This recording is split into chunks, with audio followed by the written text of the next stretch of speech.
All right, so last week, Kanye West praised Turning Point USA Communications Director Candace Owens on Twitter, saying that he likes the way she thinks. This past weekend, Candace Owens and Charlie Kirk, they went to California to meet with Kanye face-to-face. She joins us now with more details. All right, I never got to hang out with Kanye. I did meet Kim Kardashian, though. What can you tell us about it?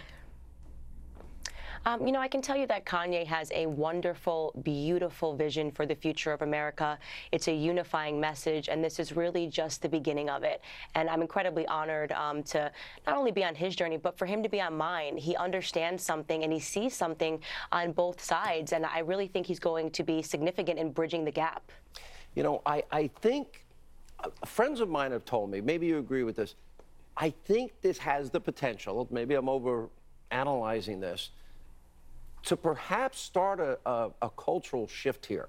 It has bothered me to no end as a conservative, the lies told every election year. Republicans are racist, misogynist, sexist, homophobic, xenophobic, Islamophobic, because that's not who I am or the people that I know are. And I don't hear solutions for the country for the forgotten men and women. All I hear is the same narrative every election cycle. And it frustrates me, and I do believe that to some extent, sadly, it's effective. Look, you're exactly right. And listen, it was Andrew Breitbart that said that politics is downstream from culture. And this is why this is so significant with Kanye West, because he defines culture. He's pretty much at the top of it. And he's willing to have these conversations. He's willing to go against the grain. He's willing to put on a MAGA hat. And he understands, how symbolic that was, how excited people were, because exactly what you said, they were able to say, look, I wear that MAGA hat, and I am not an awful person. So when Kanye West wears it and he says, I love Donald Trump, he is my brother, it means so much more. It reverberates around the world, and I am telling you, he's got a great mindset. He's in an incredible space right now. I look at, for example, I just love iconoclastic people. As much as I hate Bill Maher, and I mean, he hates me and I hate him, just a fact. But it's always been people like Sean Hannity, Rush Limbaugh, the great one, Mark Levin, conservatives that defended him, and Colt, just conservatives defend him, not liberals.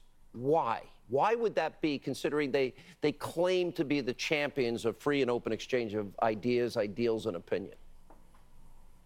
Well, I think a lot of times it's hard for them to step out of their own reality, and a lot of the things that they say are not rooted in very many facts. And I have to say, Kanye offered me a very different perspective.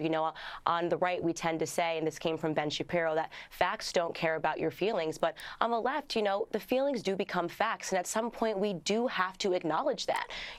Their feelings have become facts, and the only way we're going to combat that is to hear them out and understand where they're coming from, and to come up with a different solution. I'm telling you, culture is that solution. They place a lot of emphasis on culture and, who's wearing what hat and who says what they can and cannot think.